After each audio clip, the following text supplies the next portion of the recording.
Ashaamar Kafure daawwattoota keenya nageenyi keenya bakka jirtanitti sinaa dhaqqabu jennaa oduu isinitti himna.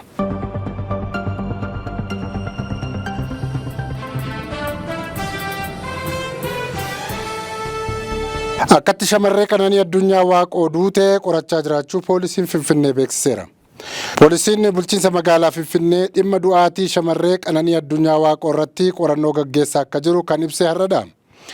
Ibsa karaa toora fuula feesbuukii isaatiin baase keessatti shamarree Qananiin kutaa magaalaa Lammii Kuraa aanaa 3 gamoo Wuddaasee jedhamurraa dabrii 5ffaarra galaa turte jedhe.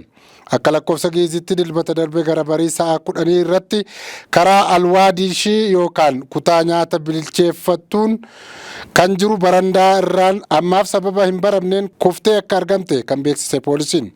Bakka kuftee kaafamte osoo mana yaalaa yaanneet jedhamu geeffamaa jirtuuti karaatti lubbuun akka keessaa bahee ibseera. Poolisiin magaalittii dubbicha akkuma dhaga'een garee odeessaa fi ragaa walitti qabatu tokko hundeessee bakka sanatti erguun qorannoo dabalataaf reeffa Qananii achii baasee gara mana yaalaa Minilikitti erguusaadha kan ifa godhe. Wayita Qananiin barandaa mana jireenyaa ishee irratti kufte sana kan mana keessa ture abbaa manaa ishee weellisaa Andu'aalem Gosaa qabee qorachaa akka jiru erga beeksisee booda qorannoo isaa akkuma xumureen bu'aasaa ifa gochuuf akka hin jiru naaf beekaa jedheera poolisiin bulchiinsa magaalaa Finfinnee. Amma sabaa himaalee irratti odeessi garaagaraa oofamaa jiru waan ta'uu hin mallee fi bu'aa qorannoo irratti illee dhiibbaa qabaachuu waan danda'uuf warri odeessa kijibaa daddabarsaa jirtan gocha fokkisaa akkasiirraa of qusadhaa jedheera. Reeffi Qananii Addunyaa Waaqoo har'a magaalaa Finfinnee Bataskaana Qiddist Sillaaseetti bakka maatiin hiriyoonnii fi jaallattoonni ishee argamanitti awwaalameera. ONN lubbuu ishiif jannata maatii fi firoottan isheef ammoo jajjabina hawweera.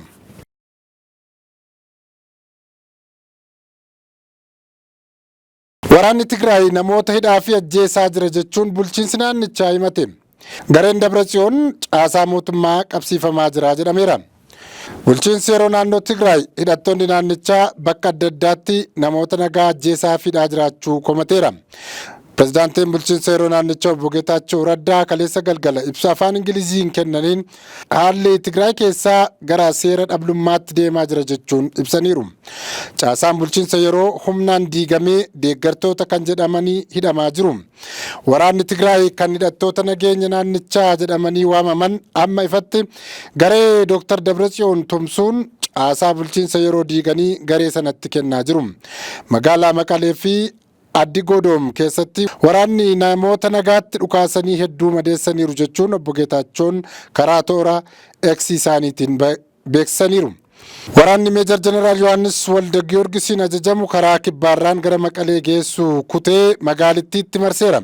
Bakka yuuttuu keellaan dhaabbatee sakatta'insi jira. Waraanni Meejar Jeneraal Maashoo Bayyanaatiin hoogganamu ammoo karaa kaabaan Maqalee qunnamsiisu hunda cufee Addigraatii fi Idaagaa Hamusitti bulchaa magaalotaa kaasee kan garee Dr. Dabratsiyooniin ramadaman bakka buuseera. Obbo Geetaachoon dheengadda hojii mootummaan hin beekamne irratti bobba'aniiru uummataa fi waraanni akka walitti garagalaniif hojjetaa jiru jechuun jeneraalota kana lamaan dabalatee 3 hojiirraa akka kaasan xalayaatiin beeksisanii ture. Biiroon nageenyaa naannichaa fi gareen Dabratsiyoon ammoo namni ofiifuu hojiirraa ka'e hojiirraa nama dhaabuu hin danda'u tarkaanfii hojiirra hin oolle murtee nama dhuunfaati jechuun bishaanitti naqanii ture. Obbo Geetaachoon warri waliigaltee Piriitooriyaa keessaa qooda qaban goolii Tigraay keessatti uumamaa jiru qabbaneessuuf dafaatii walakkaa galaa jechuun kaleessuma waamicha taasisaniiru. Mootummaan federaalaa fi kan Eertiraa jidduutti lolli ka'ee naannichi akka gaaga'amu fedhii keenya miti ka jedhan obbo Geetaachoon garuu waan hafu miti erga jedhanii booda Tigraay osoo hin jaallatiin dirree waraanaa ta'uuf jirti jechuun ibsani. Obbo Geetaachoo fi gareen bulchiinsa isaanii kaleessa xiyyaaraan Maqalee gadhiisanii akka ba'anii fi magaalittiin waraanaan qabamtee muddama keessa akka jirtudha odeessi gama sirraa dhufan kan ibsan. Adda bilisummaa uummata Tigraay hagayya dabre keessa ture kan garee Dr. Dabratsiyoonii fi garee Geetaachoo Raddaa jedhamee bakka lamatti kan cabe. Boordiin filannoo ji'a 3 keessatti koran godhattu yoo ta'e beekamtii sirraan kaasa jedhee erga beeksiseetii ji'a caaleera. Agasittuu sochii siyaasaa hundarraa akka dhaabbattuuf ajajeeras jedhee ture. Hojiirra oolaa hin jiru malee.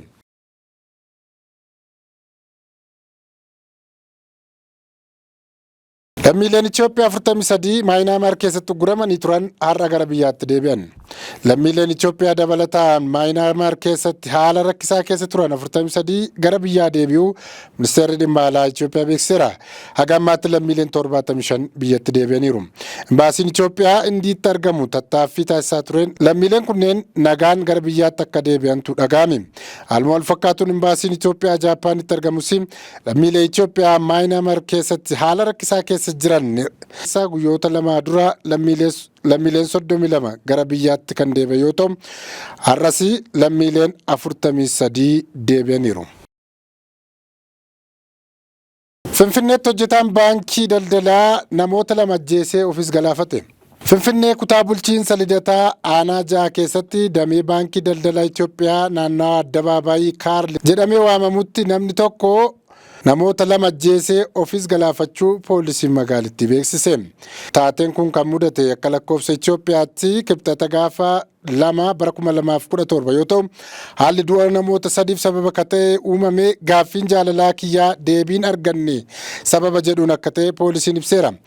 Waardiyaan baankichaa obbo Shifarraa Raggaasaa jedhamu dubartii isa waliin hojjettuuf gaaffii jaalalaa dhiyeessee fi deebii waan argachuu dhabeef dubartii kanaaf nama biraa waliin hojjettu dubartii kana waliin hariiroo jaalalaa qaba jedhee shakkuudhaan ajjeesuun ofis akka galaafate poolisiin beeksiseera. Namni Shifarraa Raggaasaa jedhamu kun dubartii Haannaa Tasfaayee jedhamtu umuriin ishee waggaa 32 taateef gaaffii jaalalaa dhiyeessee fi akkasumas obbo Nugusuu Biraanuu nama jedhamu walumaan hojjetan itti dhukaase ajjeese. Dubbii himaan poolisii magaalaa Finfinnee Koomaandar Maarqos Taaddasee akka himanitti waardiyaan yakka kana raawwate dabareesaa malee hojjetaa bakka bu'uun galee hojjettoota eegumsaa halkan irraa meeshaa waraanaa fudhachuun ture kan ajjeechaa kana raawwate. Namni kun ajjeechaa kana kan raawwate warri inni ajjeese haga hojii galanitti eeguun jalqaba obbo Nugusee Biraanuu jedhamu rasaasa 2 rukutee ajjeesuu Koomaandar Maarqos himaniiru. Namni ajjeechaa kana raawwate kun nama waliin hojjetutti dhukaasee erga ajjeesee booda dubartii gaaffii jaalalaaf dhiyeesseef osoo hin ajjeesin dura gocha isaa kanarraa akka of qusatuuf gaafatamee garuu hayyamamaa kan turredha kan poolisiin himu. Namni kun meeshaa isaa lafa kaa'ee harka akka kennatuuf irra deddeebiin gaaffiin dhiyaatee fi kan ture yoo ta'u kana gidduutti gara darbii tokkoffaa baankichaatti ol darbuun dubartii gaaffii jaalala isaa hin fudhanne jedhee haaluma wal fakkaatuun rasaasatti roobsee ajjeesuudha kan dhaga'ame. Namni kun namoota waliin hojjetu kanneen lamaan erga ajjeese booda meeshaa qabateenis ofiin of ajjeeseera. Namoonni ajjeefaman lamaan aadde Haannaa Tasfaayee fi obbo Nugusee Biraanuu hariiroo jaalalaa akka qaban suuraawwan agarsiisan akka argaman kan eeran dubbii himaan poolisii kun poolisiin qorannoo isaatiin waa'ee namoonni lamaan hariiroo qabaachaa turan jedhame kana akka qulqulleeffatus ibseera. Naannoo Amaaraatti bulchaa aanaa dabalatee namoonni 3 hidhattootaan ajjeefaman. Naannoo Amaaraa godina Walloo Kibbaa aanaa warra Baabbootti kaleessa bulchaa aanaa warra Baabboo obbo Faantaa'u Kabbadaa dabalatee namoonni 3 hidhattootaan ajjeefamuu bulchiinsi aanichaa himeera. Bulchaa aanichaa dabalataan hoogganaan kutaa qorannoo yakkaa waajjira poolisii aanaa warra Baabboo Inspektar Zaman Fisaa fi konkolaachisaan isaanii Kabbadaa Idris jedhamu ajjeefamuun dhaga'ameera. Waajjirri koominikeeshinii aanichaa ibsa gaddaa kaleessa karaa fuula feesbuukii isaa irratti maxxanseen namoonni 3 kunneen hojiif osoo imalaa jiranii haleellaa humnoota finxaaleeyyii faannoo jedhamaniin ajjeefamuu ibseera. Finxaaleeyyii faannoon hooggantoota aanaa fi ogeeyyii uummata tajaajiluuf imalaa turan karaa irratti eeganii ajjeesan kan jedhu ibsichi humnoonni finxaaleeyyii faannoo kanneen yaadaan injifachuu hin dandeenye haleeluu fi ajjeesuudhaan kaayyoo isaanii galmaan ga'uuf yaalaa jiru kun gonkumaa hin ta'u jechuun ibseera. Itti dabaluudhaan hooggantoota misoomaa nagaa tokkummaa uummataa fi kutannoo qaban ajjeesuun qabsoon dhaabbachuu akka hin dandeenyes ibsi kun ni hima. Naannoo Amaaraa keessatti walabdee humnoota nageenya mootummaa fi hidhattoota faannoo gidduutti deemaa jiru wal qabatee haleellaan qondaaltota mootummaa naannichaa irratti raawwatamu cimeeti jira. Yuukireen Raashiyaa waliin lola qabdu guyyaa 30 dhaabuu tole jechuun dhaga'ame. Raashiyaan humnaan daangaa Yuukireen seentee lola erga eegaltee waggaan 3 darbeera. Lolli qabeenyaa lubbuu fi qaama namaa nagaa ga'eera jedhamee ifatti hin ibsamne suni amma guyyaa 30 akka dhaabbatuuf gaaffii Ameerikaan dhiyeessite Yuukireen tole jettee fudhatteetti jedha oduun Riyaad irraa dhaga'ame. Jidduu kana magaalaa Saawud Arabiyaa Riyaad keessatti mariirra ka turan ministeeronni haajaa alaa Ameerikaa fi Yuukireen lolli suni ji'a tokkoof akka dhaabbatuuf waliif galleerraa jedhaniiru. Kana irratti Raashiyaa irraa wanti mirkanaa'eeru haga oduun kun qophaa'etti hin jiru. Ministeerri haajaa alaa Ameerikaa Maarko Ruubiyoon garuu dubbiin lola dhaabuu jedhu kan Raashiyaatti akka himuuf jiran beeksisanii amma kubbaan taphaa dirree Raashiyaa keessa akka jirtudha kan ibsani. Biyyoonni lamaan ammallee abidda walitti qabsiisaa jiru. Yuukireen barii kaleessaa xiyyaara nammalee 320 Raashiyaa irratti dhodhoosaa turte.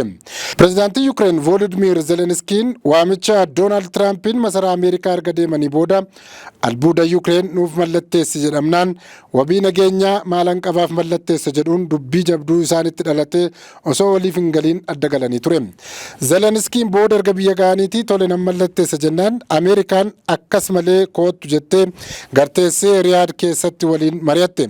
Gargaarsa meeshaa waraanaa fi odeessa basaasaa Yuukireeniif kennitu battalumatti irraa kan dhaabdee tures amma deebi'ee gadhiifameeraaf.